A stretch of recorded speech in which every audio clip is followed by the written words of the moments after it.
or you don't pretend to stop. If you're in the mood, we can take it to the moon. Just like a movie scene, table for two. No need to be fair, I want you instead. Assalamualaikum warahmatullahi wabarakatuh. Perkenalkan, nama saya Elsha Dinda Putri dengan NIM C1B023026. Kali ini saya akan membawakan materi tentang kinerja gagal pada perusahaan Bata. Manajemen kinerja gagal adalah kondisi ketika sistem atau proses yang dirancang untuk mengelola, memantau, dan meningkatkan kinerja karyawan tidak mencapai tujuannya. Artinya, organisasi tidak mampu mengarahkan, menilai, atau meningkatkan kinerja karyawannya secara efektif.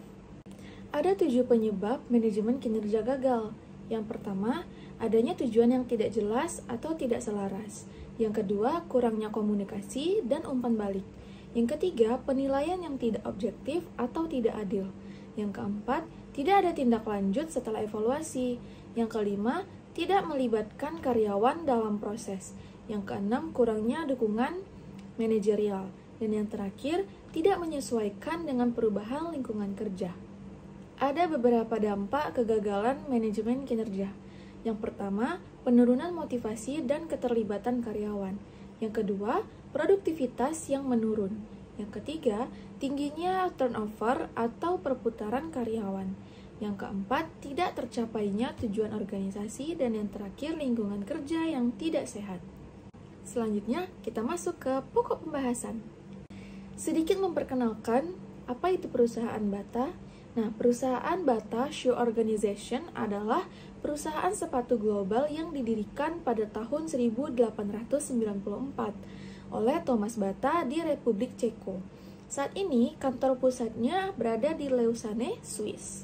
Bata memproduksi dan menjual berbagai jenis alas kaki seperti sepatu casual, formal, sandal, dan sepatu sekolah. Perusahaan ini beroperasi di lebih dari 70 negara dengan lebih dari 5.000 toko retail. Dikenal dengan produk yang terjangkau dan tahan lama.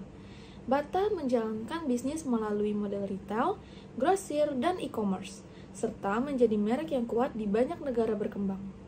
Berikut adalah alasan kenapa sih kinerja pada perusahaan Bata bisa gagal. Nah, perusahaan Bata bisa tutup karena kegagalan manajemen kinerja, seperti tidak adanya target kerja yang jelas, lemahnya pengawasan, kualitas produk yang tidak konsisten, serta kurangnya evaluasi dan pelatihan karyawan. Akibatnya, produktivitas menurun, biaya membengkak, dan pelanggan berpindah ke pesaing. Lama-kelamaan, perusahaan tidak mampu bertahan, lalu pada akhirnya memilih untuk jalan tutup. Ada beberapa solusi yang bisa diterapkan oleh Bata. Yang pertama, menetapkan target kinerja yang jelas dengan membuat indikator kerja atau KPI untuk produksi, kualitas, dan efisiensi kerja. Yang kedua, melakukan evaluasi rutin dengan meninjau kinerja setiap minggu atau bulan agar masalah cepat terdeteksi. Yang ketiga, pelatihan dan pengembangan karyawan. Berikan pelatihan teknis dan keterampilan kerja untuk meningkatkan produktivitas. Dan yang keempat, meningkatkan pengawasan produksi. Supervisi harus langsung turun ke lapangan agar proses kerja sesuai dengan SOP atau standar. Yang kelima, menerapkan sistem reward and punishment. Berikan penghargaan bagi karyawan berprestasi dan tindak tegas bagi yang melakukan kesalahan ketika bekerja.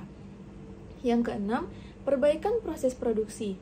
Evaluasi alur kerja dan alat produksi agar lebih efisien dan hemat biaya. Lalu yang ketujuh, komunikasi internal yang efektif. Bangun komunikasi antar manajemen dan pekerja agar tidak terjadi miskomunikasi. Dan yang terakhir, fokus pada kualitas produk. Pastikan Bata yang diproduksi sesuai standar mutu pasar untuk menjaga kepercayaan konsumen. Nah, kesimpulan yang dapat diambil dari permasalahan ini adalah kegagalan manajemen kinerja pada perusahaan Bata dapat menyebabkan penurunan produktivitas, kualitas produk yang buruk, serta membengkaknya biaya operasional.